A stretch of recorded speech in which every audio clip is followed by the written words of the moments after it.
Okay. Good morning. Good morning, everyone. Raul Castillo here, and it's looking like we are live on Facebook. So thank you so much for joining us for this week's Wellness Wednesday. I'm joined by. Holly Harris, early childhood specialist with the Essex Pregnancy and Parenting Connection. Happy Wednesday. Happy Wednesday, Kali. I hope that you are well. And I'd like to thank you and everyone else for joining us on this week's Wellness Wednesday session. Today's topic that we're going to be discussing is resilience. And obviously, um, we're in the midst of unprecedented times, right? And we've been like this for the last few months. So I think that a topic like that is very important for today, and I'm really excited to kind of talk about it.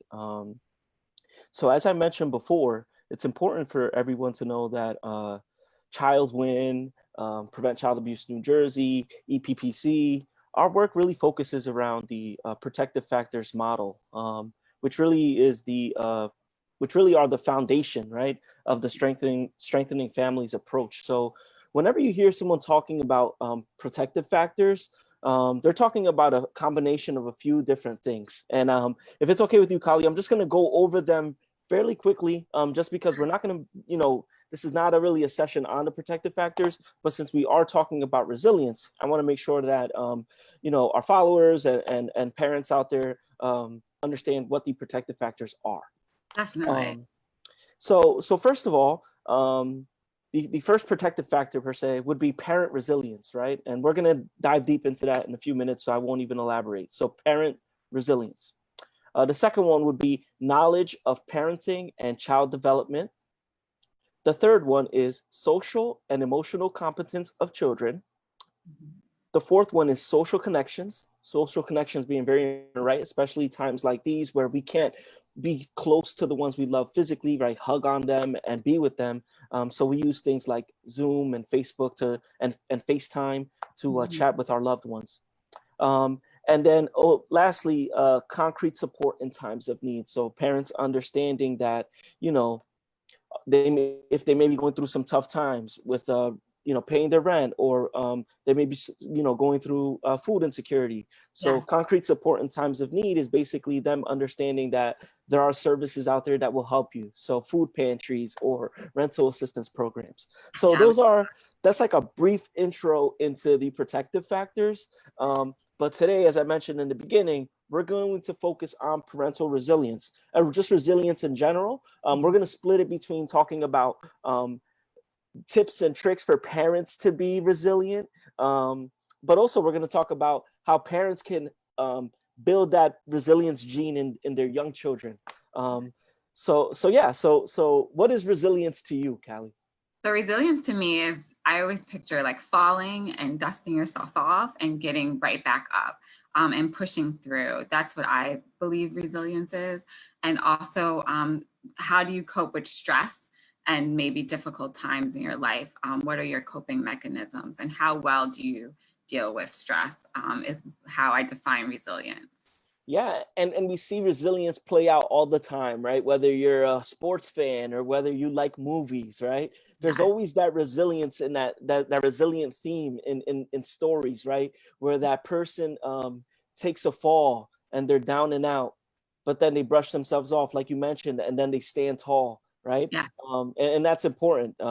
So one thing that I wanted to talk about was that, Kali, right now in a time where social media is big and everyone kind of shows off their lifestyle and people are following entertainers, some people that are especially younger children, they look at this and they must believe that everyone's life is perfect, right? When in Mhm. fact, we all go through our ups and our downs, right? Life is really a roller coaster. So it's important for parents and for young children to understand that, hey, you may be down and out today, but you're not the only one, right? We all go through our different trials and tribulations, but the idea is understanding that there is community out there that can help you bounce back. There are programs and resources that can help you bounce back, but also there are some tips and tricks that you can find within yourself to Mhm. bounce back. Do you want to talk a little bit about that, Kali? Sure. So, working with children, we always try to build resilience in children as a quality. And these are some ideas that we, as educators and as parents, use within the classroom and within our homes to teach children how to be resilient. So, always looking for the silver lining. So, not saying, "Oh my God, I failed a test. What am I going to do now? I'm so, I'm not smart, I'm not intelligent," but actually taking that and reframing that. I failed a test today, but these are the strategies or the skills that I'm going to build so that the next time I'm not going to fail. I'm going to strive. I'm going to look for that C or that B instead of that D or that F. Always looking for the silver lining and being optimistic is what changes people's resilient factor. And also, teaching children about coping skills and how to deal with their emotions. We touched last time about gratitude and having empathy. And those are really things that we want our children to have a good foundation with so that they are able to be resilient when the hard times come and be able to deal with their feelings.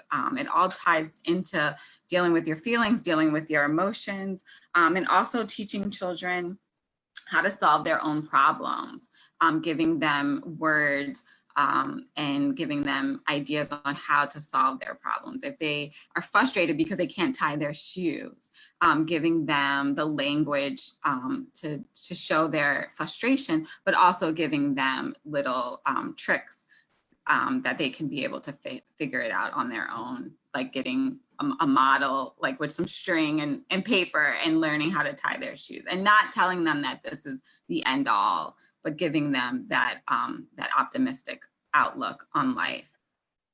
Yeah, and you're right, is helping them with problem solving skills, helping them learn that, it's important to kind of bounce back. And I think that this, it's great that we're having this conversation right now, especially at times where on a local level, on a national level, we're talking about the reopening of schools. Let's face it, children are going to be coming back into classrooms, and there's just going to be a vibe out there in the air, right? It's just going to be a vibe where it's like, hey, last school year ended a little prematurely. We've all been going through quarantine and things of that nature. And it's just a different world than what it was, pre-COVID. So I think that resilience in the idea of children bouncing back, right? Especially when we're talking about all the downtime that they're getting right now. Let's face it, I've been reading a lot about the fact that time away from school has impacted children as well, when we're talking about information retention and things of that nature. So children are going to have to learn to be resilient when they do get back in the classroom, especially with the new norm. So they're going to have to now juggle trying their best in their studies, trying to socialize with their friends, all while abiding by the social distancing guidelines, in regards to the in-person studies. So being resilient right now is very important on a child level, and also on a parent level. And sorry to jump in, but and also building that one relationship really makes a difference. That one positive relationship can mean the world to a child as well as an adult. And as long as you have that one special relationship or that one positive relationship, your resilience factor goes up 100,000 times. You can make it through anything with that one positive relationship. So just those relationships in school with teachers and caregivers, that child is seeking out that positive interaction.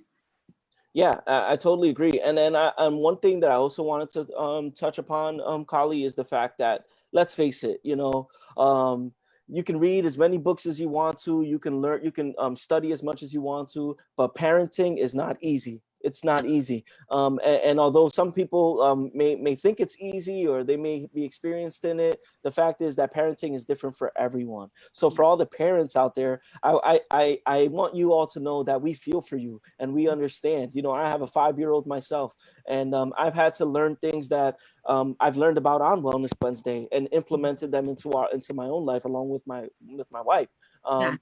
So I think that that's important to talk about as well, Kali, is letting parents know that we understand. Yeah. Parenting is not easy. It wasn't easy before COVID, and it's not easy now. Now that you're a parent, you're a teacher, you're a coach, all these things. But the idea is to look for that silver lining, look at that light at the end of the tunnel, and Mhm. understand that COVID has taught us many lessons. And if we continue to look at it in a positive light, then we'll leave COVID-19 behind us with so many new skills. Right, definitely. I see this all the time, especially on social media.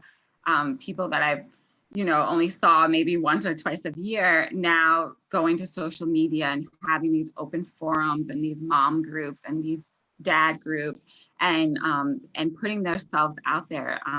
We need that. I know during COVID-19, the social aspect of it really got to me because I'm used to, we as parents sort of have this regulation in our life. We're scheduled to do this, we're scheduled to be there, and that's how we define our life and ourselves.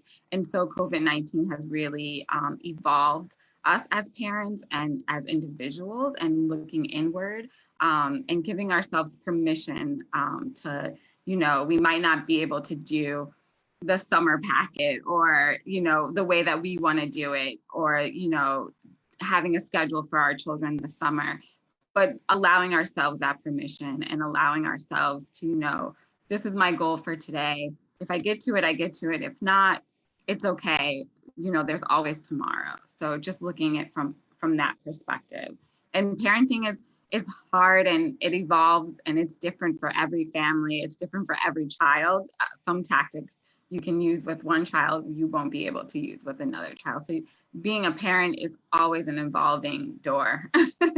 Very true, very true. And while I have a minute, I want to make sure that I plug the Child Wellness Institute, Child Win, Child Wellness Institute of New Jersey. We have a YouTube channel where we post the edits and final versions of these videos. So feel free to subscribe to the Child Win YouTube channel. Also, if you're watching us on Facebook and you have a comment or a question on the topic that we're discussing today, feel free to join the conversation. We're always looking to make connections with our followers, and kind of remind them that we're here for them. And then one other thing that I wanted to add, Kali, was the fact that I wanted to take some time to give a shout out to the parents and to the providers. So I'll start with the parents and just say, as you mentioned earlier, sure, COVID-19 and the entire global pandemic has brought along with it some very negative things, but it also has allowed us to see the good in each other.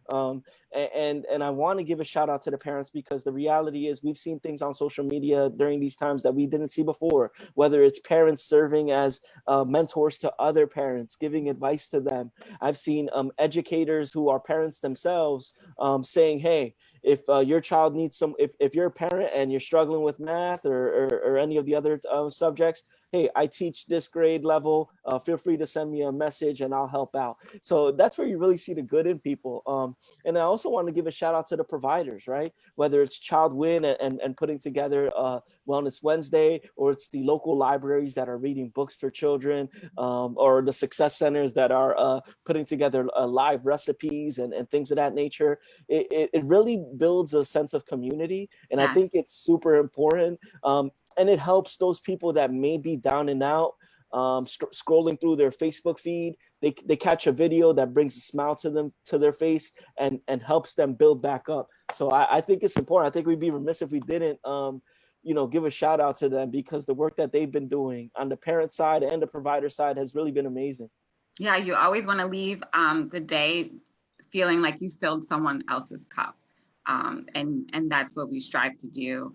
I know I strive to do that in my community. During the pandemic, I think we overbought a lot of items. So just finding a place to even, I posted a post on Facebook to find a place to donate food right here in my community, which I didn't even know existed. So just that sense of community and everyone coming together. We might be starting like a community freezer just from that one post. So Wow, that's great to hear. That's great to hear, Kali, and I commend you in the work that you've been doing in your community, and also the work that you've been doing professionally for EPPC. It's really a great help for the community. So as we go today, I want to make sure that we leave parents with some with our top tips on resilience. So during COVID-19, whether you're going through food insecurity, whether you're going through rental struggles, it's Mhm. important for you to know that there is assistance out there. There are programs out there,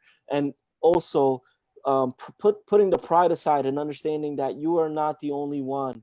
That will Mhm. help you be successful. That will help you be resilient. So parents out there, if you are going through something, feel free to reach out, whether you reach out to the Middlesex County Council for Young Children, or whether you reach out to a local family success center or a CCYC in your area. I encourage you to reach out, because once you do that, once you ask questions, you will be surprised how many people are out there that will help you. And I think that that's something Out that there parents need to know. in the same situation. Exactly. Yeah. So that's what I would like to leave the parents with today, and our audience on Wellness Wednesday. Kali, are there any final words that you'd like to leave our audience with? Yes, I would like to leave the audience with just these few words in regards to building resilience in their children, to model for them that silver lining. If you see that they're getting down in their spirits, try to encourage them and be that strong, positive role model in that young child's life. Could really make a difference for lifelong success. Awesome. Well, I really want to thank you for your time today, Kali, and I'd like to thank everyone that tuned in today. And don't feel bad if you missed it on the live version. It's going to be reposted on the Child Win YouTube channel. Feel free to subscribe, leave us a comment. We'd love to make connections with you all. And until next week, we'd like to say thank you so much. May you have a happy and healthy week, and stay safe. Thank you so much. Take care, everyone.